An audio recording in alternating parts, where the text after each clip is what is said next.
We finally back. Only been going for a day, but it's feeling like forever. Today, I want to talk about my top 5 rookies to watch in the 2023 NFL season. Now, we've been kind of in this phase with the preseason, with training camp, OTAs, mini camps. I've been reacting to a lot of things. I've been seeing different things on the football field talking about that, whether it be in discussion like we are right now or whether it be with the film.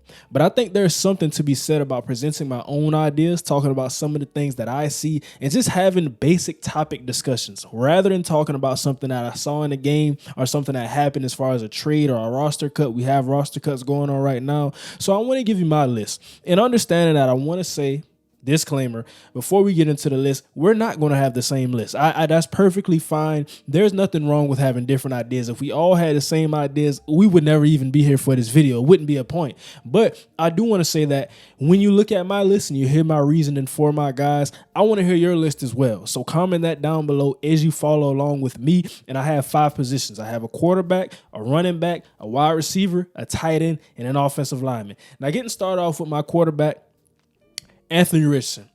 And the reason I say Anthony Richardson, first off, I want to say I am rooting for Bryce Young. I'm rooting for C.J. Stroud. I think that with C.J. Stroud, a lot of people wanted to talk trash about him after Bill Belichick basically he ambushed him in that first preseason game, had a lot of the starters playing and some of those other guys, along with the Houston Texans, having some offensive line struggles in that first preseason game. But C.J. Stroud, he's bounced back, man. I look at a second preseason game. I look at a third one and understand he only had about 4 attempts in the last one. But in that second one, I thought he looked more accurate. There's going to be ups and downs with all of these guys. But seeing C.J. Stroud, I'm confident in him, and Bryce Young as well. We've seen some up and downs with the offensive line, and it's funny to me because the offensive line last year, they were some dogs. So maybe, when Austin Corbett gets healthy, I don't know what's going to happen. But I think that they have the talent there, and you want to see them get back to that level you saw last year. Now, my guy, Anthony Richardson, the reason I say that I want to see him the most as far as the guy at the quarterback position, I think that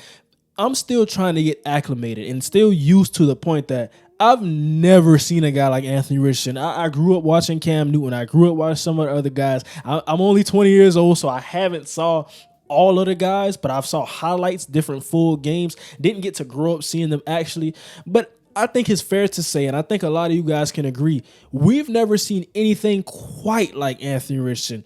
I think that, yes, Cam Newton is the closest guy because of the size profile, because of the athleticism. But I think that one thing I can say is that Anthony Richardson is way faster. Yeah, this is a guy who's a legit 4.4, and the arm talent is crazy. I mean, he can go 80 yards standing still. With no drive, I think he can probably throw the ball 70 to 80 yards. So understanding now we have him, Michael Pittman, Alec Pierce, Josh Downs, Isaiah McKenzie. I talked about the tight ends. I talk about them a lot. Now, the biggest question for me is with the running back position. Evan Hall, Zach Moss, those are 2 names you have to get used to because I'm seeing some of the things with Jonathan Taylor, and I don't want to say anything's certain just yet, but I'm really monitoring that situation because I think that when I said I don't like the fact that you named Anthony Richardson the starter, Gardner Minshew, for everything he's worth, I like him as a quarterback. He's the second guy. So we're putting in our rookie guy, 4th overall pick from day one. Now, like I said, I don't think he's a project like a lot of people say. I think he's polished. And when you talk about Anthony Richardson and the things that he has to improve on, it's not really all he can't process the game. He can't read coverages and defenses. That's not what you hear about Anthony Richardson. You hear some of the throwing mechanics. You hear some of the accuracies. It's physical. And when I think, that's why I see a lot of the upside being attained, because I look at it and say, okay, this guy, he has it mentally. He's there already. He's seeing what we're seeing. He's seeing what the coaches are seeing, what the receivers are seeing. He's on that page mentally. The work ethic is the work ethic with Anthony Richardson. But physically, speeding up some of those mechanics, the little things that we talk about with quarterbacks that make a good one from a great one, I think those are the things that he can improve on and get consistent at it. It's not that he can't do anything. It's being consistent. A lot of what I saw at Florida, I think that there was good moments and there were really low moments. But I'm confident in Anthony Richardson. I talked about him in other videos, and I'm talking about him again because I'm excited. And the only thing I would worry about and caution when I talk about Jonathan Taylor, Anthony Richardson is a rookie. You put your rookie quarterback in a position. I like Evan Hull. I like him. I like Zach Moss. But I think that Jonathan Taylor is, in fact, the game changer. We talk about the running back value. This is not the topic of the video. But with Taylor in that backfield, that makes the read option so much easier. That makes the passing game so much easier because you have to put those guys in the box. Now Pittman's one-on-one. Now Alec Pierce can run past the guy in different coverages. If you're running cover 3, you can send Josh Downs and Isaiah McKenzie's up the seams. You got those big tight ends who can get open on play action plays. Those little things. And I say year one because with a guy like Anthony Richardson, it's so critical that the early on, it's not going to be all great. I do want to say that he's going to have ups and downs. Like I said, all of these guys will. But it's so critical that early on, he sees some success at least. And I think he'll see the most success with Jonathan Taylor behind him or beside him in the gun. Because what we have to think is that if he struggles, if he does not have the top tier run game, which I think Jonathan Taylor can bring to the Indianapolis Colts, if he doesn't have that, we have to think he's going to be forced and put into positions. Now, I do like their defense. I do want to credit that. But he's going to be put into positions where he has to be the superhero. We've seen that with a lot of these rookie quarterbacks, and it hasn't been pretty. Now, like I said, the best way you learn is by playing sometimes. Some of these guys sit, but you can really learn by playing and struggling, seeing what you can't do, seeing what you can do. And my only worry is that if he struggles, will he struggle to a point that it messes with him mentally? And then when it messes with him mentally, will that prevent him from getting on that developmental arc? Will that prevent his potential from being attained because he's now in his head? He now has some of these ghosts in the pocket like we see with some of these quarterbacks. The different little things. He can't get consistent because he's worrying about offensive line play. He's worrying about I have to be the guy. I have to push the ball down the football field because I have to be the guy.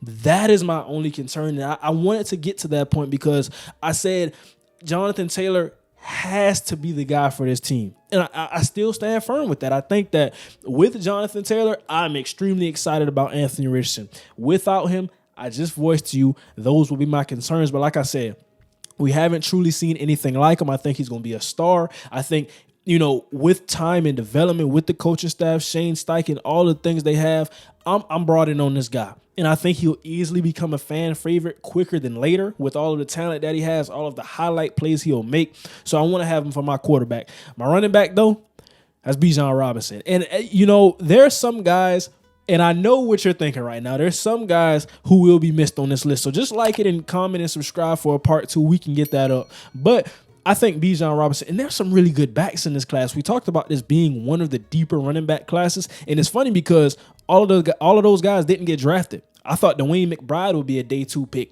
We saw him. I mean, he went very late. I actually think he went undrafted. But having that type of situation, we have those things going on. So now you look at it and say, Bijan, I think he is a generational running back. And everything that he can do for the Atlanta Falcons, do I have to say it again? Arthur Smith, he got him a new mustache. So he's showing you he has that mindset and that mentality. They're going to run the freaking football. It's no jokes. It's no sugarcoating it. Tyler Algier. Now, that would be my only cause for concern with the production. If you're a fantasy guy, if you want to draft a guy high and you think it's Bijan, because I saw over or under on Twitter, and they were saying Bijan can lead the league in rushing as a rookie. And that's not crazy to say. It's really not, because he's going to have the touches. He's going to have production and all of those things. He has a good offensive line over there in Atlanta. They drafted Matthew Bergeron to pair with what they already have. But I think that you got to watch for Tyler Algier because he has another guy who's capable and already has got 1,000 yards in the backfield. So I look at that and I say, okay,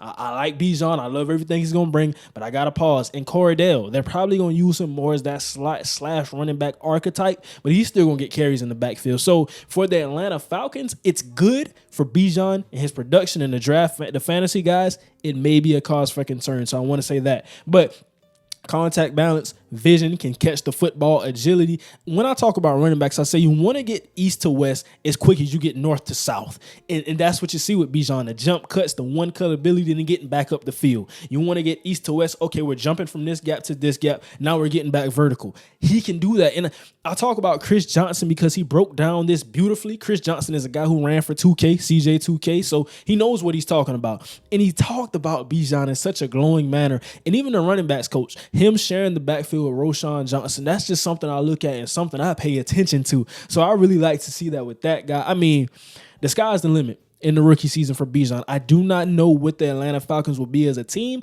but I think there's room for optimism. Like I did a film breakdown on Desmond Ridder. He's a guy, I don't know to what extent of a guy that you think he is, but he has the weapons around him. Bijan will be that main weapon though. So that's my running back. Now, getting into my receivers. Jaylin, Hyatt. Now, I know you're probably thinking, what about Jordan Addison? What about Quentin Johnson? What about Zay Flowers? What about all these guys? What about Cedric Tillman, Jonathan Mangos? Jaylin Hyatt, ladies and gentlemen. Because I got the luxury of seeing Jaylin Hyatt in person. Now, that's not why I'm saying this. But I understand the speed. And I don't get how he didn't run a high 4.2. I don't understand it because I look at the foot speed and I saw him against Sauce Gardner. He got behind him on 2 plays. Now they did not connect on those passes, but I saw that. I saw that speed and I'm saying that's game changing. And it's probably because when we go back to fantasy and the production of these guys, I think some guys are going to get more volume, like a Jackson Smith and Jigba in that offense because you have DK and Tyler Lockett. But when I come back to the Giants and I look at Jaylin Hyatt, I think that his speed is just what the offense needs. They have the guys to work underneath, but when he's threatening like that, now you got to run those 2 high safety sets. Now you can't run zero. You can't run Wink Martindale's defense against them because if you try to go zero and blitz all of those guys against the New York Giants, it's just not going to work this year. So that's one thing I want to say. And I really understand some of the concerns with Hyatt. I think that we all saw the video with I believe that was the Cowboys receivers coach. And he was talking to Jaylin Hyatt saying, we know what you are. You're a speed guy. But Jaylin Hyatt said, I can run routes too, though. So it's going to be that development.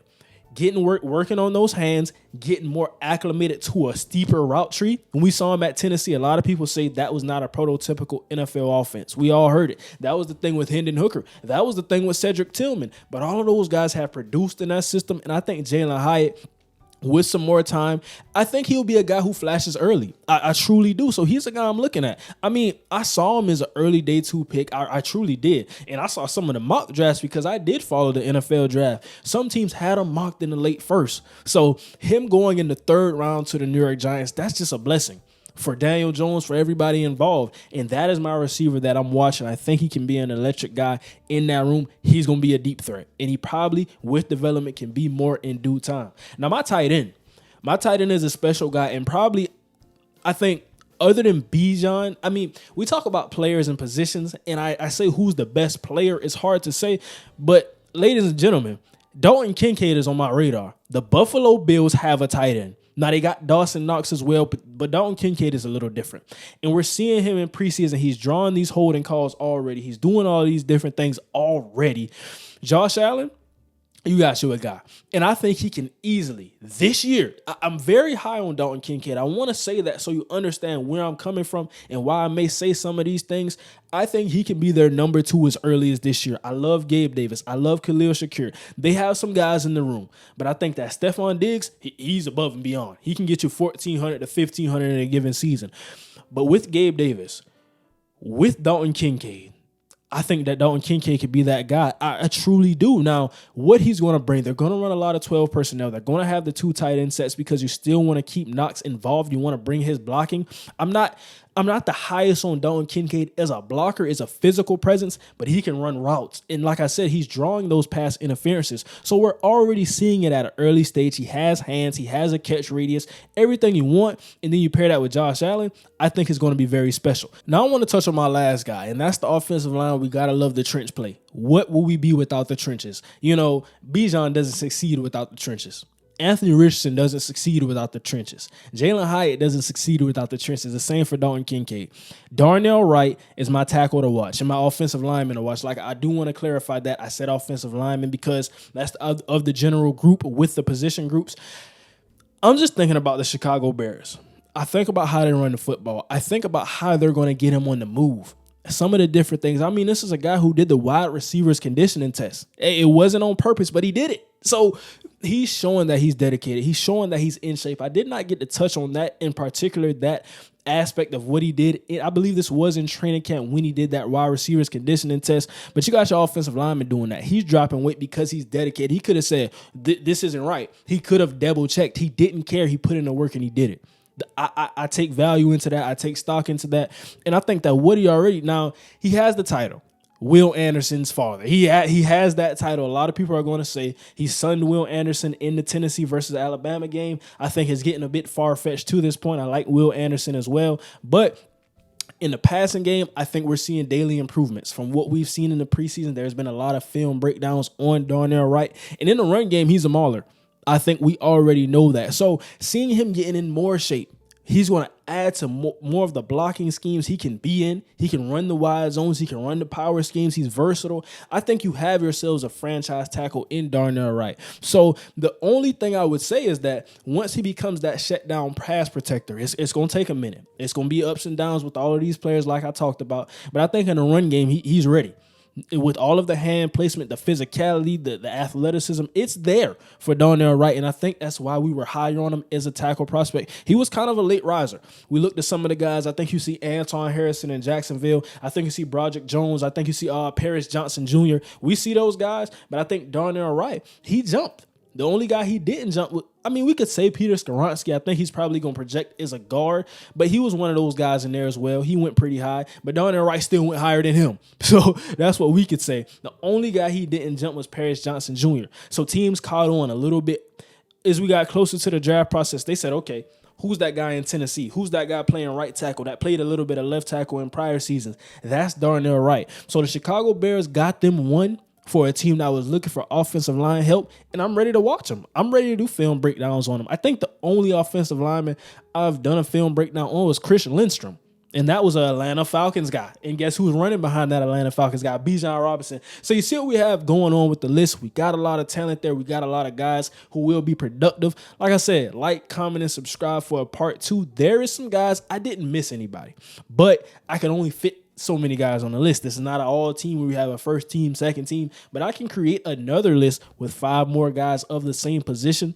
to get them in there and get my talking points as well, because I do think there's a couple more guys that I think we should have our eyes on. But to reiterate and reemphasize my guys, quarterback, Anthony Richardson, ready to watch him. Running back, Bijan Robinson, ready to watch him. Wide receiver, Jaylin Hyatt. He's going to run past us all. I don't know if we can keep our eyes on him to watch him. Dalton Kincaid is my tight end.